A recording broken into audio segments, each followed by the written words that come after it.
Presiden Joko Widodo mendorong DPR untuk mengesahkan rancangan Undang-Undang Perampasan Aset.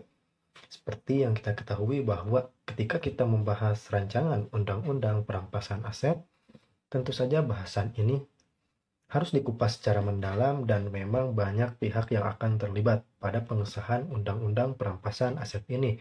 Maka bisa Anda lihat ketika Presiden sudah mendorong undang-undang ini segera disahkan, bahkan Presiden sudah menyerahkan surat Presiden kepada DPR sejak Mei, kabarnya Mei 2024 lalu, namun hingga saat ini belum ada pengesahan resmi dari DPR.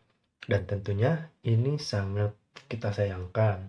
Tetapi kita juga tidak bisa menyalahkan DPR sepenuhnya karena memang DPR pun memiliki prosedurnya tersendiri untuk mengesahkan rancangan undang-undang ini. Namun yang akan kita bahas kali ini adalah bagaimana urgensi dari undang-undang perampasan aset ini. Kita bisa melihat secara sudut pandang yang sedikit sempit saja karena untuk apa rancangan undang-undang perampasan aset ini disahkan?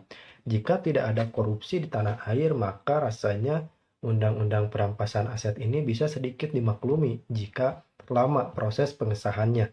Namun, Anda semua sepertinya sudah tahu dan tidak perlu dijelaskan lagi bagaimana keadaan korupsi di Indonesia ini. Apakah sudah memang angkanya tinggi atau memang sedikit?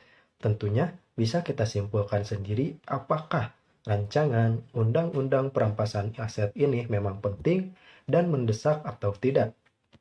Ketika kita mengutip pernyataan dari Presiden Joko Widodo, Presiden sudah berulang-ulang mengatakan bahwa undang-undang perampasan aset sangatlah penting dan mendesak.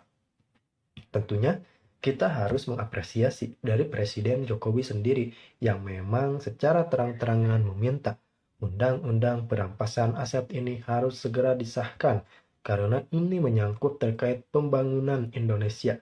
Indonesia Emas 2024-5 bisa saja terhambat oleh koruptor-koruptor ini dan memang hak negara yang telah diambil dengan cara melanggar hukum dan memanipulasi beberapa data harus dikembalikan sebagai mana mestinya. Dan itu sangatlah mutlak, maka dari itu payung hukum perampasan aset ini harus segera diresmikan. Karena memang kita simpulkan undang-undang perampasan aset adalah sesuatu hal yang sangat penting dan juga mendesak.